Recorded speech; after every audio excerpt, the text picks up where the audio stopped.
ડીસામાં 35 વર્ષથી ભારતીય જનતા પાર્ટી સાથે જોડાયેલ બ્રહ્મ સમાજના આગેવાન આમ આદમી પાર્ટીમાં જોડાયા। ડીસા એડવોકેટ બાર એસોસિએશનના પૂર્વ પ્રમુખ અને સમસ્ત બ્રહ્મ સમાજનો પ્રમુખ ભરતભાઈ જોશી આમ આદમી પાર્ટીમાં જોડાયા। રાજકીય ભૂકંપ। ડીસા આમ આદમી પાર્ટી કાર્યાલય ખાતે વિધિવત રીતે આમ આદમી પાર્ટીના આગેવાનોના હસ્તે ટોપી ખેસ ધારણ કરી આમ આદમી પાર્ટીમાં જોડાયા।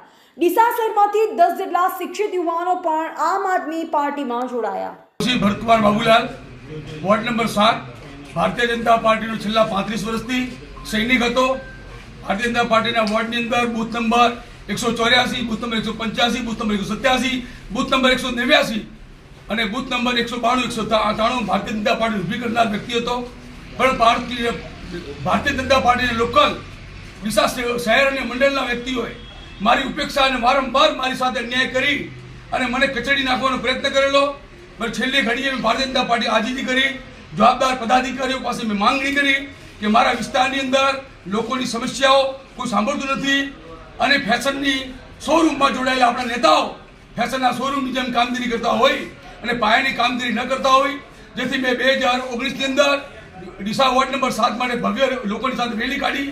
તે છતાં પણ મારી ઉપેક્ષા રાખી, ન મને સંગઠનની જવાબદારી આપવા, ન મને ટિકિટ આપવા માટે રાજી અને હાલમાં પણ બૂથ નંબર 231ની પાયાની જવાબદારી નિભાવવા છતાંય મને પાર્ટી ન સ્ત્રી સીટ આપવા તૈયાર, ન પુરુષ સીટ આપે।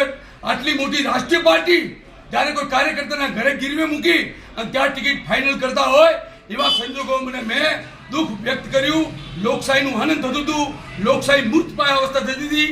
તેવા સમયે મેં મારા મિત્ર એડવોકેટ શ્રી સુભાષભાઈ ઠક્કર તેમજ વિજયભાઈને એક વાત કરી કે લોકશાહી જીવતી રાખવા માટે હું ભારતીય જનતા પાર્ટી સાથે આજીવન એનો ફાળો માગું છું।